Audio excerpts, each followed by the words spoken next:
Hoje meditaremos no capítulo 1 de Tito, nos versículos 5 até o verso 9 de Tito. Então, eu iniciarei fazendo a leitura, onde assim diz a palavra do Senhor. Tito 1, a partir do verso 5. Foi por esta causa que deixei você em Creta, para que pusesse em ordem as coisas restantes, bem como em cada cidade constituísse presbíteros, conforme prescrevia você. Alguém que seja irrepreensível, marido de uma só mulher, que tenha filhos crentes que não são acusados de devassidão, nem são insubordinados. Porque é indispensável que o bispo, por ser encarregado das coisas de Deus, seja irrepreensível, não arrogante, alguém que não se irrita facilmente, não apegado ao vinho, não violento nem ganancioso. Pelo contrário, o bispo deve ser hospitaleiro, amigo do bem, sensato, justo, piedoso, deve ter domínio de si, ser apegado à palavra fiel, que está de acordo com a doutrina, para que possa exortar pelo reto ensino e convencer os que contradizem este ensino. Amém. Vamos mais uma vez em oração diante do Senhor. Senhor nosso Deus, nós te agradecemos, Pai, pela Tua palavra, Senhor. Nós te agradecemos, Deus, pela Tua igreja, que é a instituição formada pelo Senhor e sustentada por Ti, ó Deus. Ó Pai, nós, por causa disso, colocamos, Deus, nossas vidas diante do Senhor e diante da Tua palavra, pedindo que o Senhor esteja nos dando instrução a partir dela, ó Deus. Ó Deus, que a Tua palavra encontre lugar em nosso coração, Senhor. Que nossos ouvidos, nossas mentes, nossas volições, Deus, e motivações, elas estejam voltadas a glorificar o Teu nome, ó Deus, com todo o nosso viver. Ó Pai, que o Senhor esteja nos dando discernimento para compreendê-la conforme a Sua vontade, compreender a Tua palavra como o Senhor, então, nos ensina, ó Deus. E a oração que nós fazemos em nome do nosso Senhor Jesus Cristo, o nosso pastor eterno. Em nome dele, amém. Amém. Meus irmãos, o avanço do reino dos céus é uma obra que tem Deus como autor do início ao fim. As Escrituras, elas nos testificam isso. Efésios 1, por exemplo, lá nos versos 3 e 4, o apóstolo Paulo ele vai nos ensinar que antes da fundação do mundo, Deus Pai escolheu a sua igreja para ser santa e irrepreensível diante dele. Foi o Senhor que agiu. E isso só foi possível porque foi em Cristo que a sua igreja foi eleita. Foi em Cristo que nós fomos eleitos. De modo que todas as bênçãos espirituais nas regiões celestiais alcançaram o seu povo redimido. E esse mesmo Jesus que cumpriu perfeitamente a lei e efetuou um sacrifício perfeito, esse mesmo Cristo, depois da sua ressurreição, ele nos disse, como nós temos lá em Mateus 28, toda autoridade me foi dada. Então é como se ele dissesse, eu tenho toda autoridade, eu tenho todo o poder. Portanto, vão, porque eu tenho poder, eu digo e vocês podem confiar. Vão e façam discípulos de todas as nações, batizando-os em nome do Pai, do Filho e do Espírito Santo, ensinando-os a guardar todas as coisas que eu vos tenho ordenado. E eis que estou com vocês, ele nos promete, todos os dias, até o fim dos tempos. O Senhor Jesus Cristo está com a sua igreja. E é porque o Senhor Jesus Cristo está com a sua igreja, porque Deus está com o seu povo, que nós podemos perseverar na sua palavra. Nós podemos perseverar de acordo com o ensino das Escrituras. E o Senhor Jesus, então, ele nos deu essa grande comissão. E pouco tempo depois, inclusive, o Espírito Santo, ele foi enviado para revestir com poder os cristãos, para que então eles fossem testemunhas, tanto em Jerusalém, como em toda a Judéia e Samaria, e até os confins da terra. E foi o que os apóstolos fizeram. Os apóstolos, pregaram e o reino dos céus avançou. O reino dos céus avançou sobre toda a Judéia e Samaria e até os confins da terra. E dentre os primeiros missionários levantados pelo Senhor, temos o apóstolo Paulo, que foi usado pelo Senhor para pregar a sua palavra em viagens missionárias. E então igrejas foram formadas a partir daqueles que o Senhor salvava, por onde Paulo e outros missionários do Senhor andaram. E então, a nossa meditação de hoje, e também ao longo de toda a série, será no contexto de um local específico, onde Deus alcançou através de Paulo e de outros cristãos. Um lugar chamado Creta, que é uma ilha que se encontra na costa da Grécia. E como nós percebemos nessa carta, Tito, seu companheiro de viagem, inclusive por um tempo, ele recebeu a responsabilidade de trazer ordem e cuidar daquilo que fosse necessário, como nós podemos ver novamente no verso 5. Paulo falou para o próprio Tito: foi por esta causa, Tito, que eu deixei você em Creta, para que pusesse em ordem as coisas restantes. Pusesse em ordem as coisas restantes. E vejam só, meus irmãos, a carta, como nós percebemos, ela como um todo, ela no seu conteúdo, ela trata diretamente sobre questões que elas são cruciais e são muito presentes no contexto da igreja local.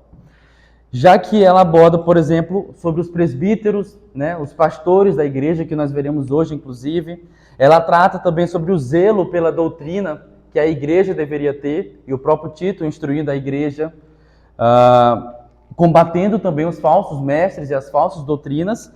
E ele também vai abordar mais na frente da carta instruções quanto ao modo de viver dos cristãos e eles perante o governo e perante os outros. Com isso, nós temos bem claro que é um contexto de igreja local que está sendo considerado nas palavras de Paulo. Portanto, um ponto que nós não podemos deixar passar batido é que um bom trabalho missionário, um trabalho missionário saudável e bíblico, ele visa a formação e a edificação da igreja. Ele visa a formação de igrejas, a edificação de igrejas no campo missionário. Esse é um padrão bíblico. O Novo Testamento ele nos mostra que a grande comissão ela foi sendo cumprida ao longo do tempo pelos apóstolos e também pelas próprias igrejas, como, por exemplo, lá em Filipenses 4, que nos relata que a igreja dos Filipenses estava apoiando outras igrejas.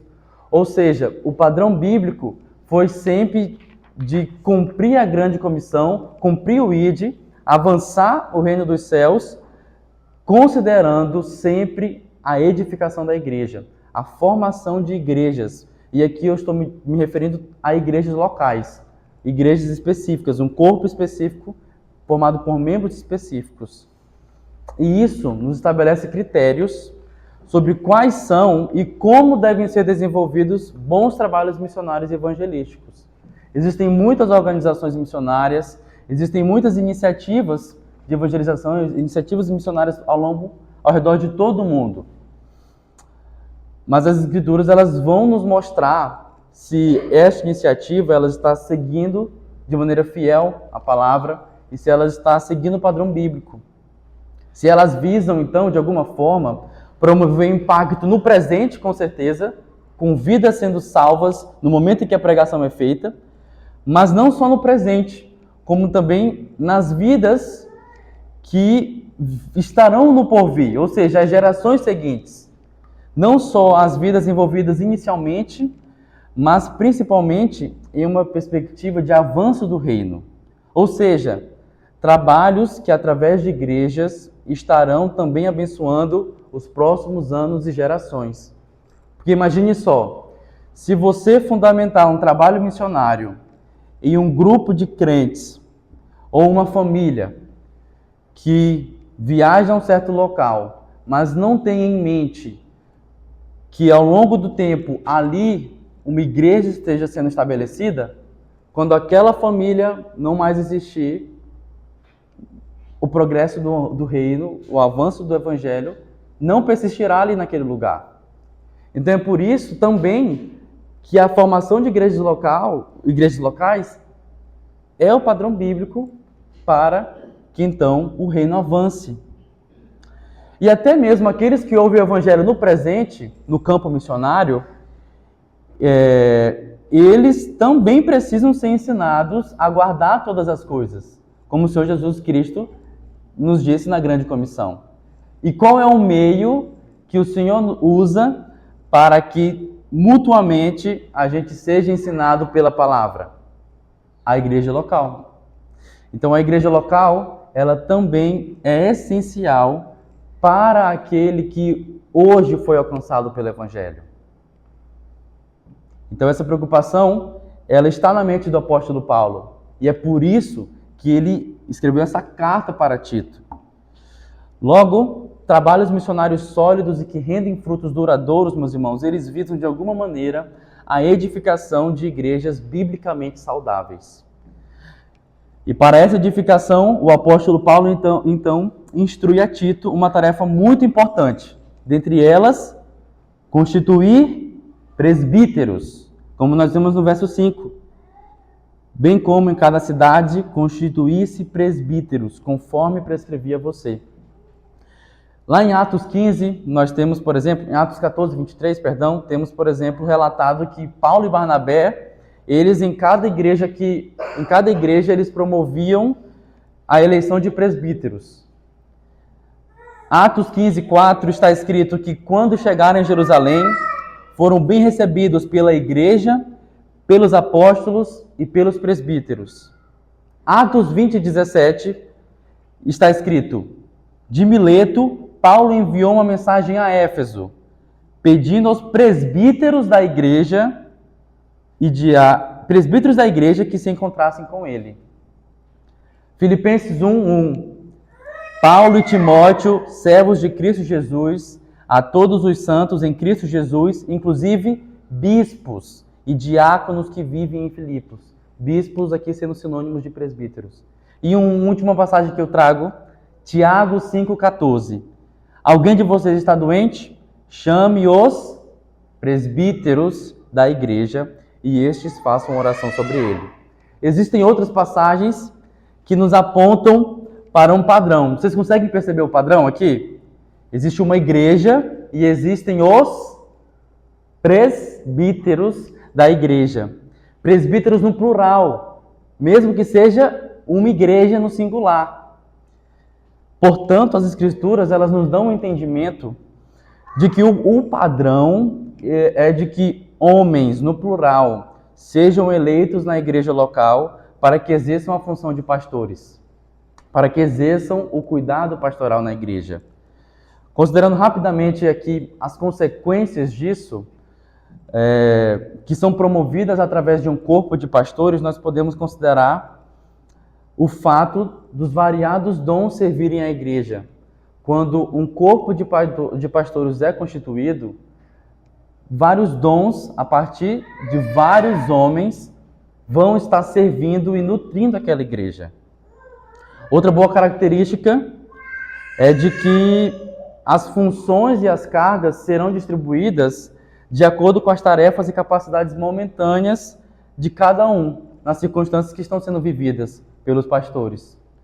Outra coisa, os pastores são pastoreados entre si. O ministério pastoral, meus irmãos, infelizmente, ele, às vezes, tem sido, por muitos pastores no nosso país e no mundo, um ministério solitário. E também é meio de graça do Senhor, através de um corpo de pastores, pastorear o coração dos pastores. O que eu quero dizer com isso? Em situações como essa, se torna mais propício que, quando pastores estão juntos, eles sejam então também disciplinados em conversas, sejam também encorajados, compartilhem de situações específicas, até mesmo do próprio contexto ministerial. Afinal, os pastores, eles também fazem parte do rebanho de Cristo. Então, um meio da igreja pastorear o seu pastor é também tendo um corpo de pastores. Então, faço essa ênfase porque, apesar dela ser simples e talvez clara, ela não é tão praticada hoje em dia, mas ela é biblicamente instruída e também tem efeitos divinamente instigados que são proveitosos para a igreja e para os pastores. Então, presbíteros numa igreja local são o padrão bíblico. E dando sequência, meus irmãos, nós sabemos que aqueles que compõem o corpo de pastores e líderes de uma igreja, eles possuem uma enorme responsabilidade. Pois, como está escrito no versículo 9, nós podemos ver que estas pessoas, os pastores, eles são responsáveis pelo ensino da igreja. São responsáveis justamente por estar instruindo os outros. Com isso, o ensino não só que vai ser compartilhado pelas palavras, mas também pela própria vida do presbítero. E é por isso que o caráter daquele que vai ser eleito o pastor da igreja é uma consideração muito importante. O apóstolo Paulo, então, vai escrever nos próximos versos que nós temos aqui, considerações sobre o caráter daquele que vai ser constituído como parte do corpo de presbíteros de uma igreja. Nós percebemos, então, que é necessário um caráter exemplar, para que assim a igreja ela também seja guiada para um caráter bíblico, um caráter santo. Tais características, então, elas não são só alvo do pastor em si, da maneira que o pastor deve viver, mas também toda a igreja. Afinal, a igreja, ou qualquer instituição, digamos assim, ela vai seguir a maneira que a liderança está direcionando, correto? Então, se os pastores estiverem direcionando e vivendo com sua própria vida um caráter exemplar, a intenção e a tendência de que a igreja também siga este caráter.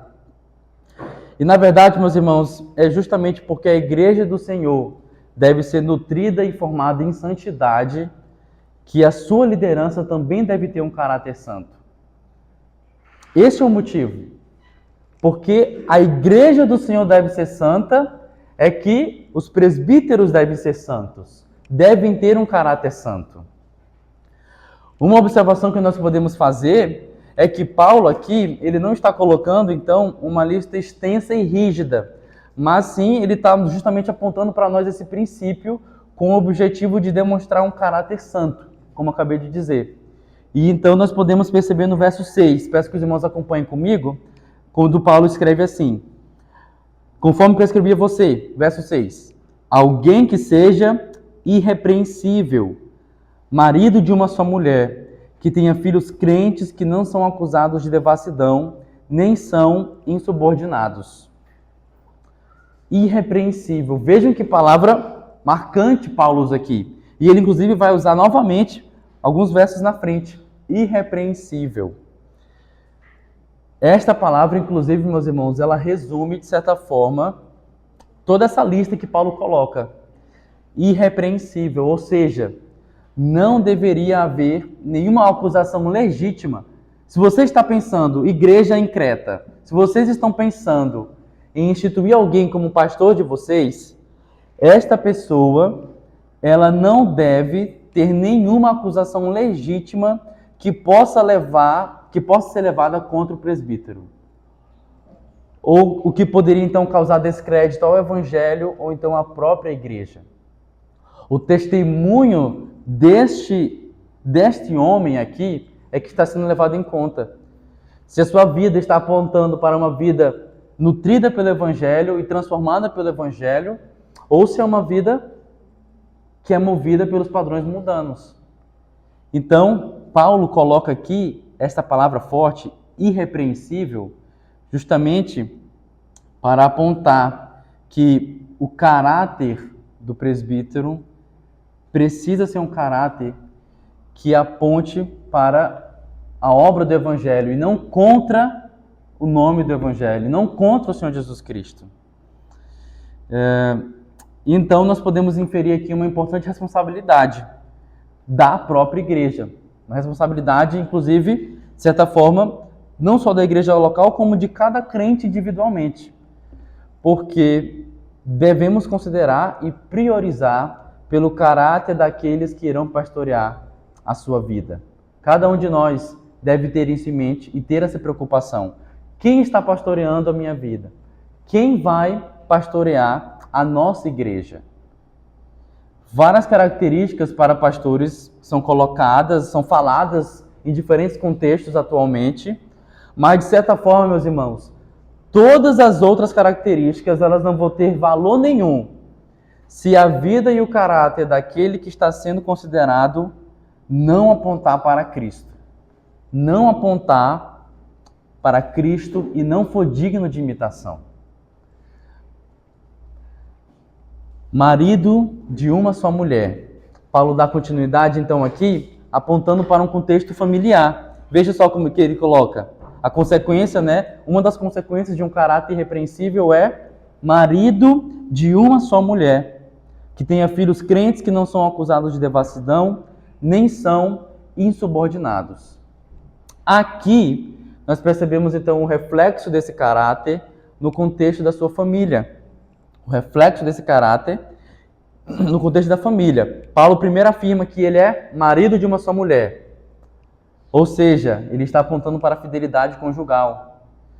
E expandindo esse princípio, nós temos que, como para todo crente, isso não é só para o presbítero. Inclusive, todas as características voltadas para o caráter, meus irmãos, são, como já falei, para toda a igreja, pois é a santidade da igreja que está sendo prezada aqui.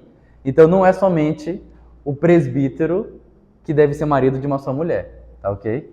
Todos prezam por esta santidade. E expandindo esse princípio, então, nós temos a pureza sexual, a castidade, a fidelidade ao Senhor na vida e no cuidado com o corpo, seja para solteiros, seja para casados. Ela é essencial. E isso deve ser diferente, não deve ser diferente, isso não é diferente para aqueles que ocuparem uma posição de liderança na igreja. Dando continuidade, nós vemos então ainda no contexto familiar que está escrito: tenha filhos crentes que não são acusados de devassidão nem são insubordinados. Aqui outras traduções também colocam filhos fiéis. E nós sabemos que a salvação pertence ao Senhor. A salvação pertence ao Senhor. Nenhum de nós pode converter, transformar o coração, pegar aquele coração espiritual de pedra e transformar em um coração de carne. Nem os próprios pais podem garantir a conversão dos seus próprios filhos. Mas, geralmente, se pode assegurar que eles ajam de modo fiel. Ou seja, com relação aos limites da sua conduta, haverão limites. Além disso, a passagem escrita lá em 1 Timóteo 3, que também aponta sobre essas qualificações do presbítero, ela coloca apenas que os filhos devem ser bem comportados, e não que a conversão deles é um requisito para o presbítero. Então, a preocupação na passagem aqui, ela é para que os filhos que ainda estão sob a autoridade do seu pai se comportem de maneira adequada e não estejam sujeitos a serem acusados de devassidão ou então de insubordinados. Afinal, a maneira que o pastor se portar dentro do seu lar falará muito sobre o seu caráter. E isso não só o pastor. A maneira que cada um de nós se porta no nosso lar, no núcleo mais íntimo que nós temos em relacionamentos humanos, isso vai mostrar qual é o nosso caráter. O ministério familiar, ele é o primeiro núcleo que todo homem deve priorizar em pastorear. E isso não vai ser diferente aos pastores. A nossa família, a família deve ser o ministério onde cultivar um coração que ama o Senhor tem isso como alvo. Nós temos isso como alvo. E no verso 7, então, está escrito que nós vamos perceber no verso 7 que a palavra bispo aqui ela é utilizada. Percebam só. Porque é indispensável que o bispo, por ser encarregado das coisas de Deus, seja irrepreensível. E bispo aqui, essa palavra está sendo utilizada, Paulo continua escrevendo, sem mudar nenhuma coisa com relação ao assunto, né? nós percebemos que ele está falando ali usando presbítero e ele continua falando do mesmo assunto usando agora a palavra bispo. E isso é porque, apesar da gente não estar acostumado com esse título, bispo, né, não é comum em contextos saudáveis, pelo menos hoje em dia, um pastor ser chamado de bispo. Mas as palavras utilizadas nas Escrituras colocam tanto bispos, como presbíteros, como pastores, se referindo à mesma pessoa. Esses três. Nós sabemos que hoje, geralmente, bispo é utilizado para se referir a pessoas que, na verdade, não estão exercendo uma boa função pastoral, mas, biblicamente falando, bispo, presbítero e pastor se refere à mesma pessoa, que tem uma responsabilidade de pastorear o rebanho do Senhor.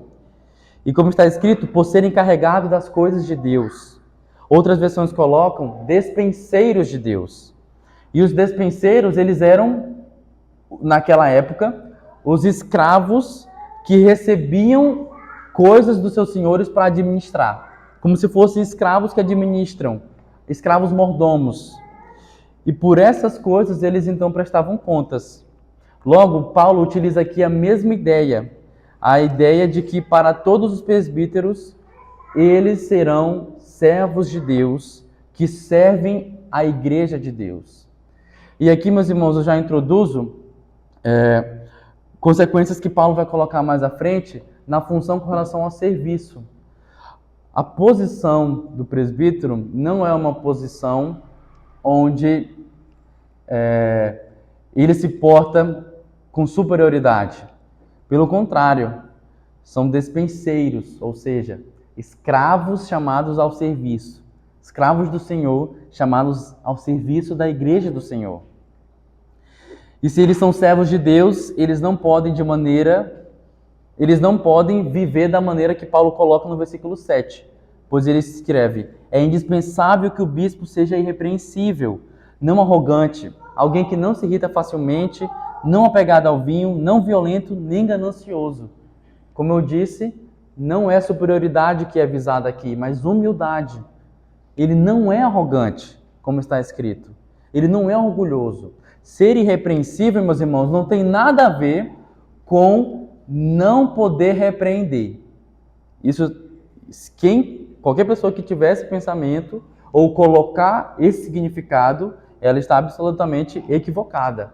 Ser irrepreensível não significa que não deve receber nenhum tipo de repreensão ou questionamento. Pelo contrário, Paulo está ensinando aqui que qualquer líder na igreja, na verdade, ele não pode requerer dos seus membros uma subordinação inquestionável. Pelo contrário, ele não é arrogante, não há orgulho. Nenhum homem pode se portar como se fosse infalível. Afinal, é o contrário que a palavra nos ensina. E é por um espírito humilde que a liderança da igreja deve prezar e se portar diante de qualquer pessoa, não arrogante, nem que se irrita facilmente. Em outras palavras, um coração longânimo, um coração paciente, um coração que não é orgulhoso. Não apegado ao vinho, como está escrito, ou seja, que ele não vai possuir nenhum vício. Ele não é servo da bebida. Ele não é servo de qualquer outra coisa que seja senhor fora Deus, ou seja, que seja um ídolo, melhor dizendo. Ou seja, não é apegado ao acúmulo de bens materiais, que é a ganância que o próprio Paulo coloca.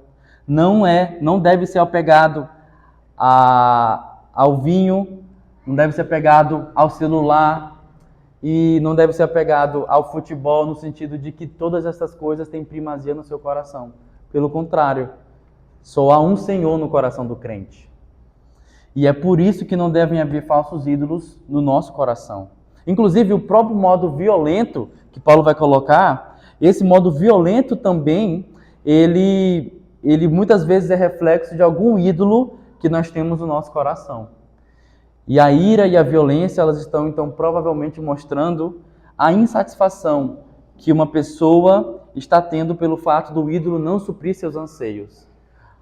Podemos então aqui até refletir sobre por quais motivos nós temos guardado ira. A ira e qualquer reação violenta, muitas vezes, pode estar apontando no nosso coração uma posição idólatra. Ou seja, algo que nós estamos colocando com um peso que não deveria ter sido colocado, uma prioridade que não deveria ter sido colocada, e porque aquilo não me satisfez, eu fico violento e eu fico irado. E então, no versículo 8, dando continuidade a essas qualificações, o apóstolo Paulo, então, ele faz um paralelo inverso. O presbítero não vive dessa maneira que eu coloquei no versículo 6, no versículo 7, e ele vive da maneira que eu coloquei, que está escrito no 8. Pelo contrário, o bispo deve ser hospitaleiro, amigo do bem, sensato, justo, piedoso, deve ter domínio de si. Então, comparando o 7 com o 8, nós podemos ver que ele, então, não é arrogante. Pelo contrário, é hospitaleiro, recebe os outros. Não se irrita facilmente, mas é amigo do bem, sensato, justo e piedoso. Não é apegado ao vinho, nem violento, nem ganancioso, mas tem domínio próprio. Meus irmãos, pensando nestas características do versículo 8, hospitaleiro, amigo do bem, sensato, justo, piedoso, domínio de si, pensando nas características que aqui estão escritas e pensando em quem as cumpriu perfeitamente, qual é o único nome que vem à mente dos irmãos? Jesus Cristo. O Senhor Jesus Cristo, Ele é o padrão de pastores fiéis. Jesus Cristo, aquele que é o próprio bem, perfeitamente sensato, justo, piedoso, de coração manso e humilde. Ele é o nosso padrão. O Senhor Jesus Cristo, meus irmãos, deve ser o padrão da igreja e também da liderança que a igreja levanta. Nós podemos colocar em outras palavras que um bispo, um pastor, ele deve ser como um irmão em Cristo, que ele nos encoraja através do seu viver a ser mais parecido com Cristo. A liderança da igreja local, ela deve ser composta por crentes que buscam transbordar o fruto do Espírito na vida dos outros. Esse é o objetivo meu e seu, dos pastores e de toda a membresia. Transbordar o fruto do Espírito, encorajar para que Cristo seja o centro. E essa, então, é a primazia do ministério pastoral, o Senhor Jesus Cristo. Amém? No versículo 9, dando continuidade, nós temos escrito, então, ser apegado. O bispo deve ser apegado à palavra fiel, que está de acordo com a doutrina. Apegado à palavra fiel. Meus irmãos, vejam que coisa importante. Paulo está falando aqui que não é qualquer coisa que você deve pegar, que você deve ensinar e dizer que está baseado nas Escrituras. Você deve ensinar as Escrituras. Não é aceitável simplesmente o fato de uma pessoa citar um versículo bíblico e ensinar qualquer coisa. É as Escrituras, é a sã doutrina que deve ser ensinada. A palavra fiel.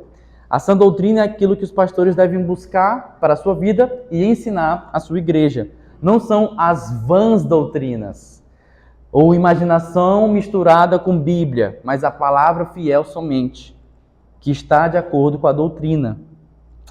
E o dever, então, ele é colocado em seguida. O dever do pastor, o dever dos presbíteros, para que possa exortar pelo reto ensino e convencer os que contradizem este ensino.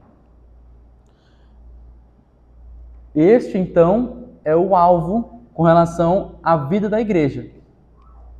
Ensinar de acordo com as Escrituras e retirar aquilo que não está de acordo com as Escrituras. As ervas daninhas, elas precisam sempre ser tiradas do nosso coração, do meu e do seu. E o Senhor, então, instituiu servos na igreja com essa função específica. Ajudar a tirar as ervas daninhas. Isso não significa que o discipulado, ele não vai cumprir também esse objetivo. Mas os pastores são aqueles que receberam, foram comissionados pelo Senhor para prezar até com que isso seja vivido no meio da igreja. As ervas daninhas sendo tiradas do nosso coração e a reta instrução sendo colocada. Porque juntamente com isso,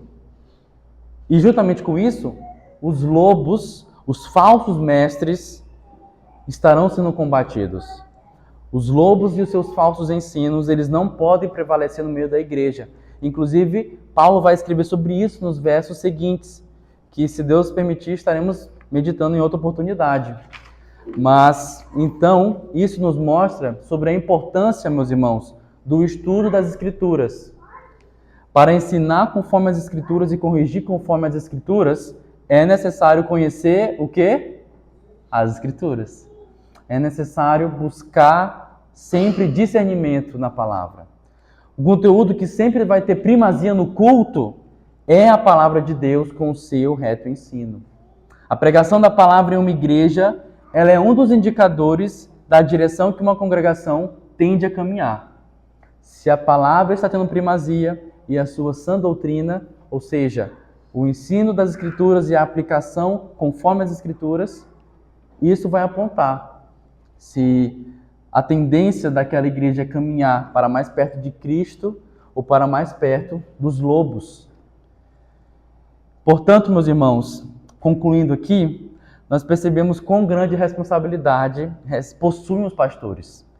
Cada pastor, como está escrito em Hebreus e em outras passagens das Escrituras, cada pastor vai prestar contas pela maneira que buscou viver diante do povo de Deus. E ao mesmo tempo, todos nós como igreja, nós também devemos buscar crescer diariamente na piedade. A maravilha da santidade é um chamado a todos nós. Amém?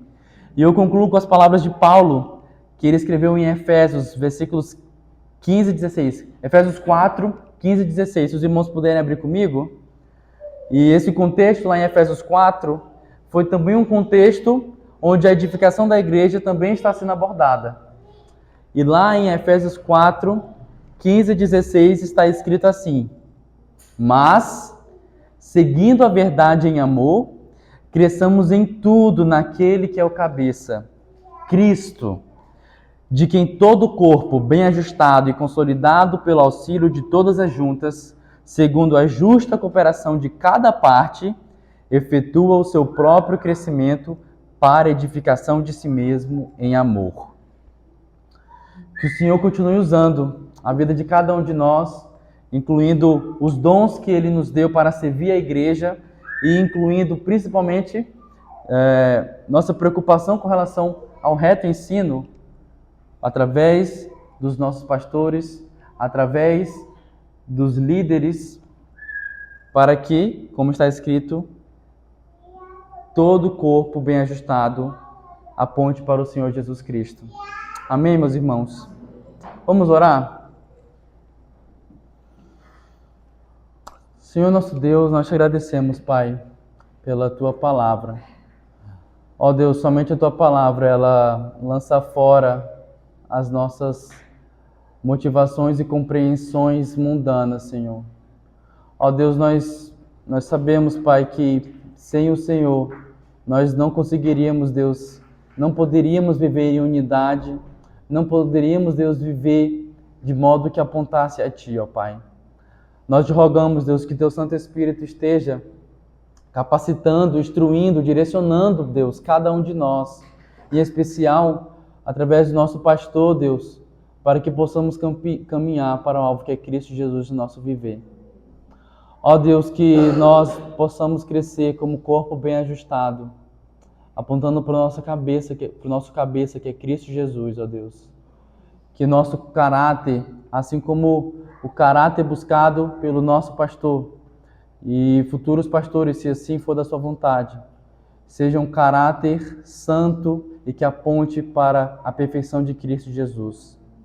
Ó Deus, nós te pedimos que o Senhor esteja guardando o nosso coração no Senhor e que esta palavra, Deus, renda frutos aqui e também onde for na Tua vontade, ó Pai. Nós oramos e agradecemos no nome do Senhor Jesus Cristo. Amém e amém.